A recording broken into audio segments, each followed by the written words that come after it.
자기 집 창고에 있는 물건을 자기가 못 쓰는 일이 있을 수 있을까요? 그것도 손 한 번 못 써보고 남의 손에 넘어가는 일이요. 보통은 상상도 못할 일입니다. 그런데 이 믿기 힘든 일이 대한민국에서 실제로 조용히 벌어졌습니다. 우리 땅 위에 있는 창고에 우리가 먼저 살 수 있는 권리까지 있었는데 정작 그 물건은 다른 나라 배에 실려 사라져버렸습니다. 도대체 왜 이런 일이 생긴 걸까요? 지금부터 그 이야기를 시작합니다. 지금 세계가 심상치 않습니다. 중동의 긴장이 다시 높아지고 있고 국제유가는 하루가 다르게 요동치고 있습니다. 전문가들은 입을 모아 이야기합니다. 에너지 위기가 현실이 될 수 있다고, 지금이 바로 한 방울이라도 더 확보해야 할 시간이라고. 그런데 그 긴박한 순간에 우리나라 울산의 거대한 저장고 안에는 90만 배럴이라는 어마어마한 양의 기름이 채워져 있었습니다. 90만 배럴, 이 숫자가 얼마나 큰지 지금 당장은 감이 잘 안 오실 수도 있습니다. 하지만 이건 우리나라 전체가 하루 이상을 쓸 수 있는 양입니다. 전국에 자동차가 달리고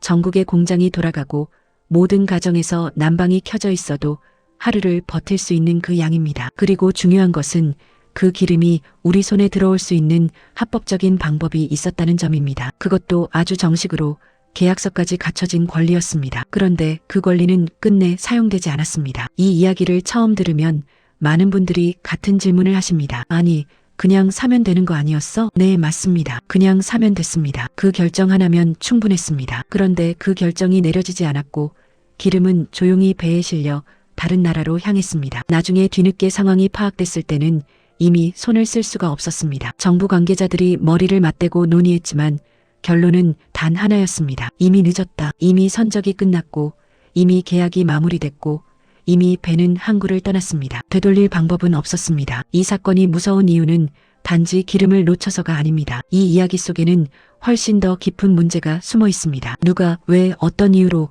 그 결정을 미뤘는지, 그리고 이 과정이 국민들에게 제대로 알려지지 않은 채 조용히 지나쳐갔는지, 그 구조적인 허점이 이번 한 번으로 끝날 것인지 아니면 언제든 또 반복될 수 있는 문제인지, 그것이 오늘 우리가 끝까지 들여다봐야 할 이유입니다. 지금부터 이 사건의 처음부터 끝까지 순서대로 하나씩 풀어드리겠습니다. 이 이야기를 제대로 이해하려면 먼저 구조부터 알아야 합니다. 조금 낯설 수 있지만 천천히 따라오시면 어렵지 않습니다. 오히려 이 구조를 알고 나면 왜 이번 사건이 그토록 황당한지가 바로 느껴지실 겁니다. 우리나라 울산에는 세계적으로도 손꼽히는 거대한 석유 저장 시설이 있습니다. 규모 자체가 어마어마합니다. 지하에 파놓은 거대한 동굴 형태의 공간, 혹은 땅 위에 줄지어 선 거대한 탱크들, 여기에 수백만 배럴의 기름을 보관할 수 있는 능력을 갖추고 있습니다. 이런 규모의 시설을 갖춘 나라는 전 세계에도 그리 많지 않습니다. 그런데 이 시설 항상 가득 채워져 있는 것은 아닙니다. 빈 공간이 생기면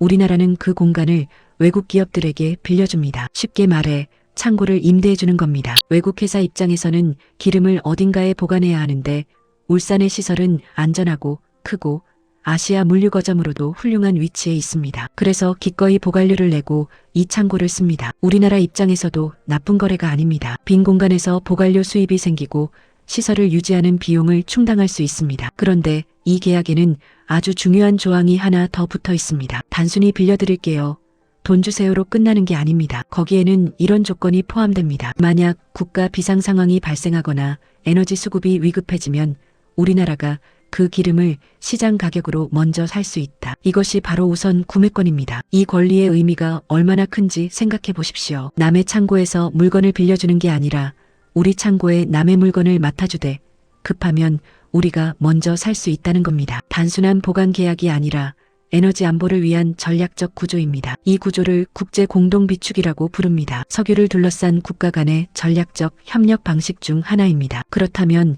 이 구조가 실제로 얼마나 의미 있는 것인지 잠깐 살펴볼 필요가 있습니다. 1973년 세계는 큰 충격을 받았습니다. 중동 산유국들이 석유 수출을 갑자기 끊어버린 겁니다. 이른바 오일 쇼크였습니다. 당시 서방 국가들은 공장이 멈추고 주유소 앞에 차들이 길게 늘어서고 경제 전체가 흔들리는 사태를 경험했습니다. 그 뼈아픈 경험 이후로 세계 각국은 깨달았습니다. 기름은 단순한 상품이 아니라는 것을, 기름이 끊기면 나라가 멈춘다는 것을. 그래서 만들어진 것이 비축유 제도이고 거기서 한 걸음 더 나아간 것이 바로 국제 공동비축입니다. 우리나라처럼 기름이 한 방울도 나지 않는 나라에게는 더더욱 중요한 제도입니다. 다시 이번 사건으로 돌아옵니다. 울산 저장시설에 외국 기업의 기름이 들어와 있었습니다. 90만 배럴, 바로 이 기름입니다. 계약상 우리나라에는 그 기름을 먼저 살 수 있는 권리가 있었습니다. 문서에 명시된 법적으로 유효한 권리였습니다. 그런데 그 외국 기업이 이 기름을 다른 곳으로 팔겠다고 했을 때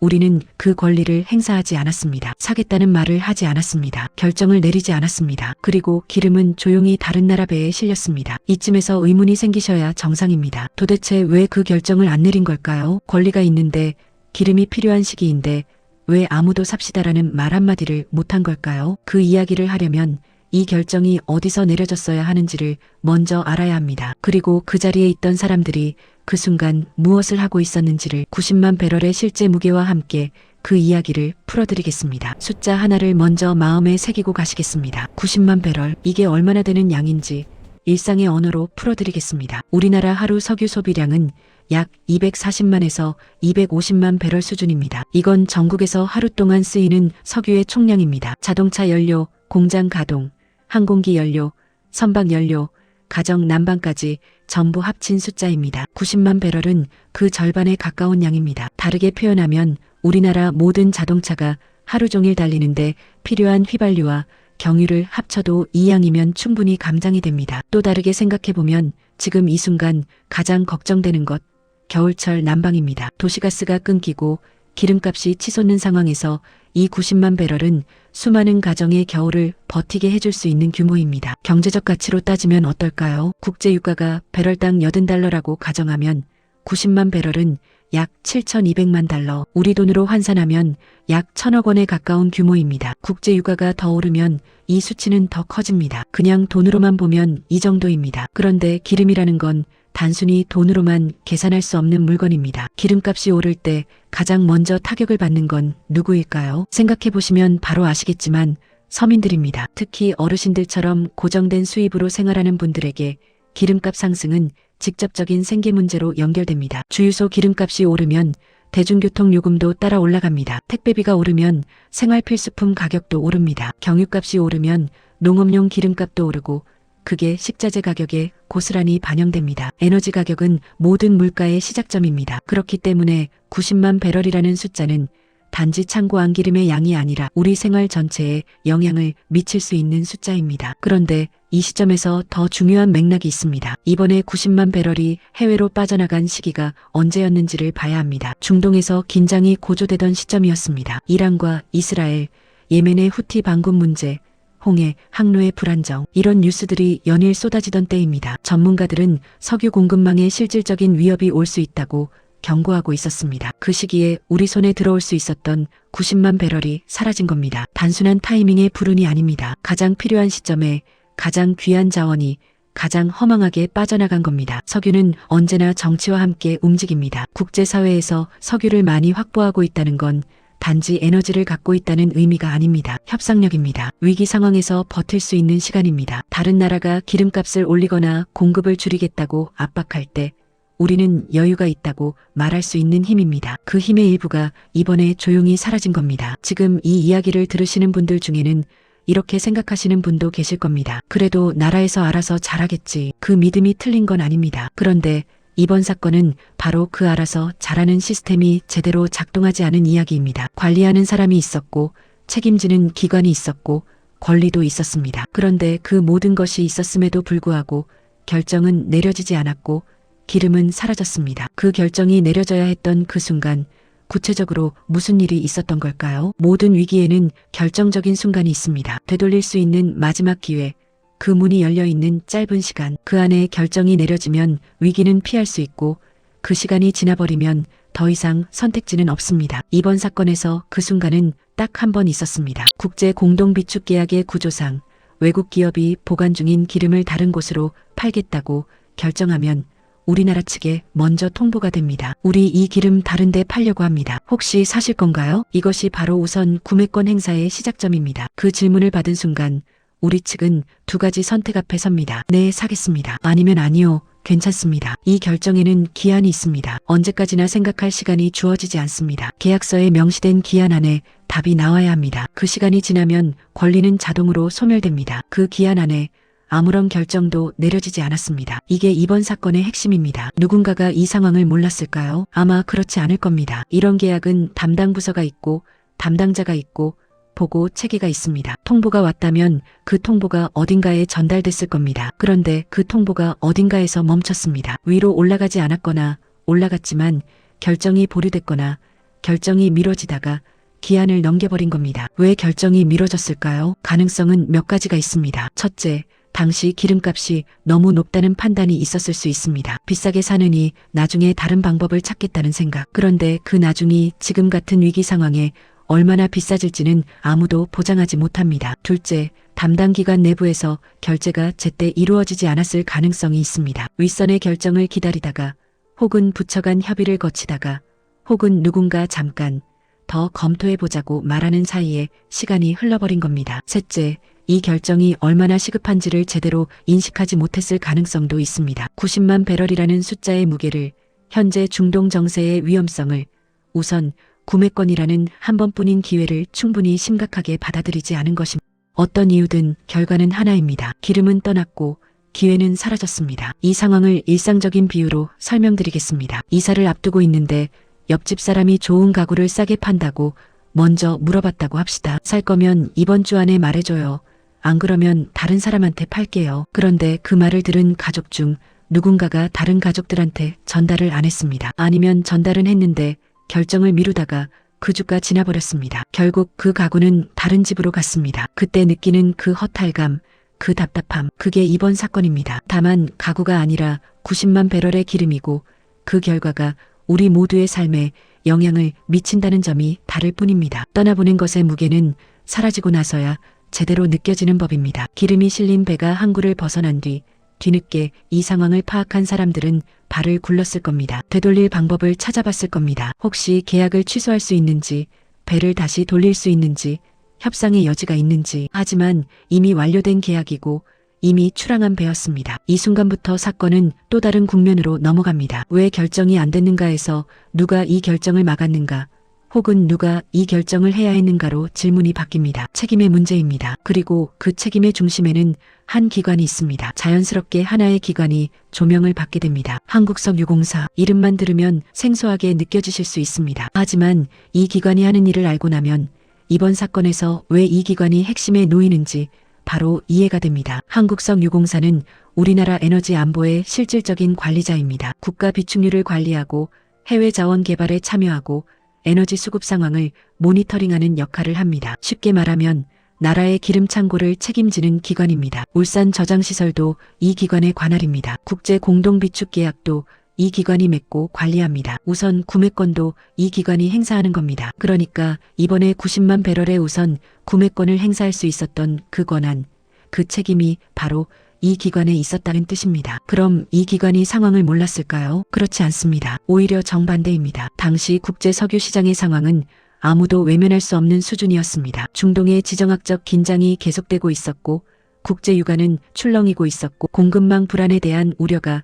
세계 전문가들 사이에서 공공연히 나오고 있었습니다. 이런 상황에서 에너지를 전문적으로 관리하는 기관이라면 당연히 우선 구매권 행사 여부를 검토했어야 할 시기였습니다. 그렇다면 왜 결정이 내려지지 않았을까요? 내부 절차가 작동하지 않은 걸까요? 아니면 시스템 자체에 허점이 있었던 걸까요? 이 질문에 답하기 위해 조사가 시작됩니다. 국회 차원에서도 이 문제가 거론됐습니다. 기름이 이미 사라진 후 이 사실이 알려지면서 의원들이 문제를 제기했습니다. 담당 기관은 왜 우선 구매권을 행사하지 않았는가? 이 결정이 어디에서 멈췄는가? 내부 보고는 제대로 이루어졌는가? 그런데 이 과정에서 더욱 불편한 사실들이 드러나기 시작합니다. 우선 구매권 행사 여부를 결정하는 데 있어서 내부 절차가 명확하지 않았다는 점, 누가 최종 결정권자인지, 어느 선에서 결제가 올라가야 하는지, 기한이 얼마나 촉박한지에 대한 인식이 충분하지 않았다는 점, 그리고 이 모든 과정이 외부에 전혀 공개되지 않은 채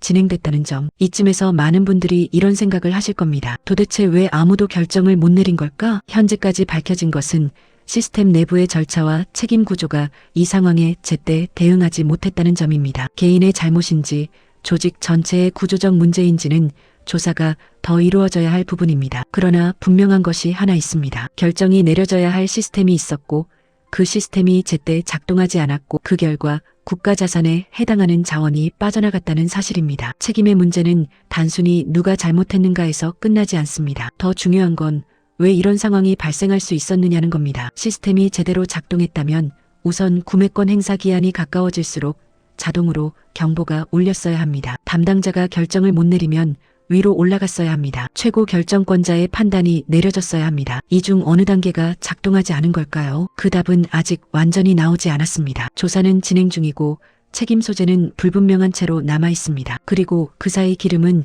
이미 다른 나라 어딘가에 도착해 있습니다. 더욱 답답한 건 이 사건이 초기에 국민들에게 제대로 알려지지 않았다는 점입니다. 기름이 사라진 뒤에도 한참 뒤에야 언론을 통해 이 사실이 조금씩 드러나기 시작했습니다. 그동안 우리는 아무것도 모른 채 그냥 일상을 살고 있었습니다. 조사 결과는 짧고 냉정했습니다. 회수 불가능. 이 네 글자가 이번 사건의 현재 상태를 요약합니다. 정부 조사가 진행되는 동안 혹시라도 방법이 있지 않을까 하는 기대감이 있었습니다. 계약서를 다시 들여다보면 뭔가 조항이 있지 않을까? 외교적으로 협의할 여지가 있지 않을까? 웃돈을 준다면 기름 일부라도 되찾을 수 있지 않을까? 하지만 현실은 달랐습니다. 이미 완료된 거래는 되돌릴 수 없습니다. 기름은 이미 다른 구매자에게 팔렸고 이미 운반됐고 이미 다른 나라에서 소비되거나 보관되고 있습니다. 계약은 완전히 종료됐고 우선 구매권은 행사 기한이 지나는 순간 법적으로 소멸됐습니다. 우리가 할 수 있는 게 아무것도 없습니다. 그렇다면 이 손실은 어디로 가는 걸까요? 결국 국민에게 돌아옵니다. 이런 말하면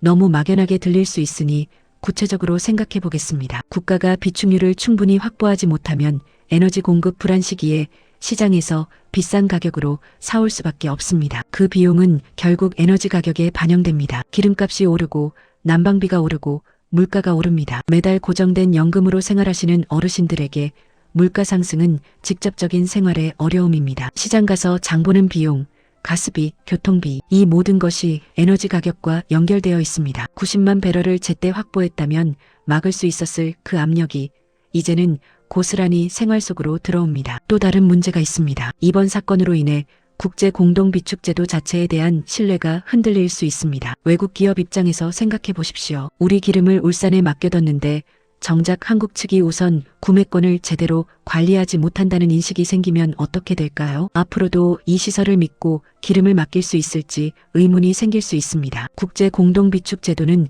우리에게 일방적으로 좋은 구조입니다. 보관료도 받고 비상시 우선 구매권도 갖고 있으니까요. 그 구조의 신뢰성이 흔들리면 앞으로 더 손해를 보는 건 우리입니다. 정치권에서도 이 문제는 조용히 넘어가지 않았습니다. 국회에서 관련 질의가 이어졌고 담당 기관은 답변에 나섰습니다. 왜 행사하지 않았느냐는 질문에 대한 답변들이 나왔지만 명확한 책임 규명보다는 내부 절차를 재검토하겠다는 방향으로 논의가 이루어지는 분위기였습니다. 구체적인 후속 조치가 어떻게 이루어질지는 앞으로 더 지켜봐야 할 부분입니다. 그리고 바로 그것이 이 사건에서 우리가 눈을 떼지 말아야 할 이유입니다. 그 사이 시간은 흐르고 이 사건은 언론에서도 점점 뒤로 밀리고 있습니다. 이게 가장 무서운 부분입니다. 사람들이 잊어버리는 것, 관심이 사라지는 것, 그러면 책임 규명도 흐지부지되고 제도 개선도 흐지부지됩니다. 그리고 언젠가 다시 비슷한 상황이 오면 똑같은 일이 반복될 수 있습니다. 이번 한 번으로 끝난 이야기가 아닐 수 있습니다. 왜 그렇게 생각하느냐고요?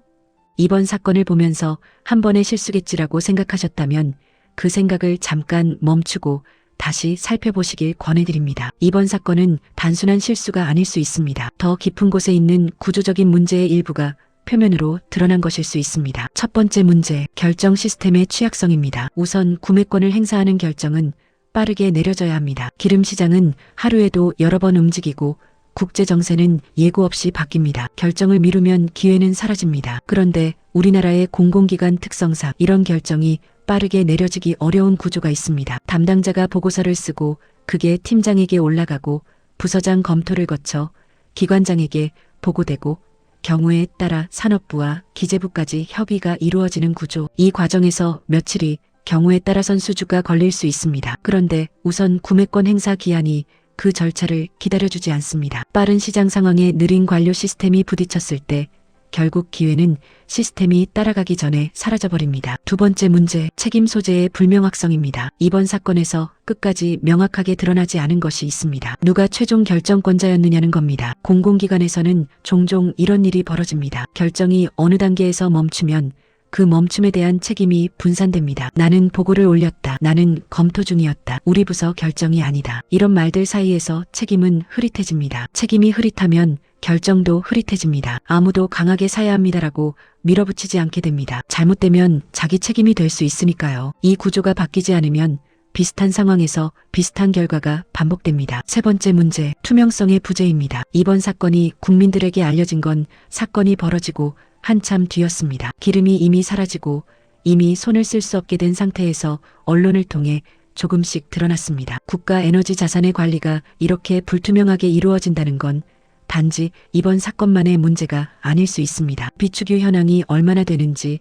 공동 비축 계약에서 우리가 얼마나 유리한 조건을 갖고 있는지, 그 권리가 제대로 행사되고 있는지, 이 모든 것이 지금도 일반 국민들에게는 거의 알려지지 않습니다. 알 수 없으면 감시할 수 없습니다. 감시할 수 없으면 문제가 생겨도 늦게 알게 됩니다. 네 번째 문제, 에너지 안보 인식의 부족입니다. 우리나라는 석유가 한 방울도 나지 않는 나라입니다. 사용하는 석유의 거의 전부를 수입합니다. 그 수입 경로 중 상당 부분이 중동을 거칩니다. 이런 나라에서 에너지 안보는 국방 안보만큼이나 중요한 문제입니다. 전쟁이 나지 않아도 기름 공급이 끊기거나 가격이 폭등하면 나라 경제가 심각한 타격을 받습니다. 그런데 에너지 안보에 대한 인식이 정책 결정 현장에서 충분히 높지 않다면 이번 같은 사건이 심각한 위기가 아닌 행정적 실수로 인식될 수 있습니다. 그 인식의 차이가 결정을 미루게 만들고 기회를 놓치게 만들고 결국 국민 생활에 영향을 미치게 됩니다. 이 네 가지 문제는 이번 한 번의 사건으로 생긴 게 아닙니다. 오래전부터 존재하고 있었던 구조적인 허점들입니다. 이번에 그게 기름 90만 배럴이라는 형태로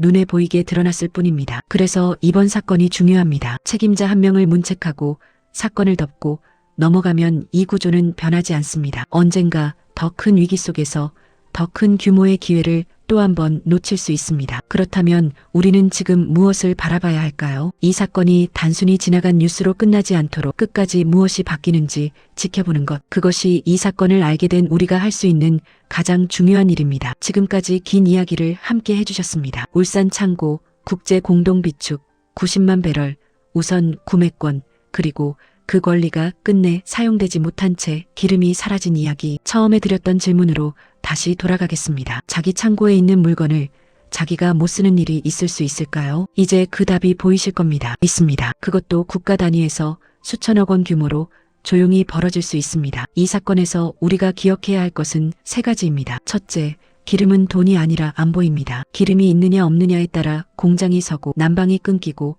물가가 오릅니다. 그 영향은 가장 먼저 서민들에게, 특히 고정 수입으로 생활하는 분들에게 직접 닿습니다. 90만 배럴은 그냥 창고 안기름이 아니라 우리의 겨울과 우리의 밥상과 연결된 숫자였습니다. 둘째, 권리는 있다고 저절로 작동하지 않습니다. 우선 구매권은 계약서에 있었지만 행사되지 않으면 의미가 없습니다. 제도와 권리는 사람이 움직여야 작동합니다. 그 사람이 제때 결정을 내려야 합니다. 그 사람이 책임감을 갖고 있어야 합니다. 그 사람이 책임지는 구조 안에 있어야 합니다. 셋째, 국민이 알아야 감시가 됩니다. 이번 사건이 뒤늦게 알려진 것처럼 에너지 관리는 국민의 눈에 보이지 않는 곳에서 이루어지는 경우가 많습니다. 알아야 관심을 가질 수 있고 관심이 있어야 문제를 막을 수 있습니다. 지금 이 순간 우리가 할 수 있는 일이 있습니다. 이번 사건이 어떻게 마무리되는지 끝까지 지켜보는 것입니다. 책임자가 명확하게 밝혀지는지, 제도 개선이 실질적으로 이루어지는지, 다음에 같은 상황이 오면 다르게 대응할 수 있는 시스템이 만들어지는지. 정치나 행정은 관심이 없으면 움직이지 않습니다. 국민이 잊어버리면 담당자들도 잊어버립니다. 사건도 흐지부지 마무리됩니다. 반대로 국민이 계속 지켜보면 다릅니다. 책임을 회피하기 어려워집니다. 제도를 바꾸지 않을 수 없게 됩니다. 마지막으로 한 가지를 드리겠습니다. 이번 사건은 우리가 세금을 내고 나라를 믿고 맡겨둔 것들이 어떻게 관리되고 있는지를 보여주는 이야기입니다. 크고 거창한 이야기처럼 들리지만 사실은 아주 단순한 이야기입니다. 우리 돈으로 운영되는 기관이 우리를 위해 움직여야 하는데 그게 제대로 됐느냐는 겁니다. 그 질문을 잊지 않는 것, 그게 바로 우리가 이 사건에서 가져가야 할 가장 중요한 것입니다. 오늘 끝까지 함께 해주셔서 감사합니다. 이번 사건 어떻게 생각하십니까? 단순한 실수였는지, 반드시 책임을 물어야 할 일인지 아래 댓글로 의견 남겨주시면 다음 영상에서 더 깊은 이야기로 찾아오겠습니다. 이 영상이 도움이 되셨다면 구독과 좋아요는 더 좋은 이야기를 만드는 힘이 됩니다.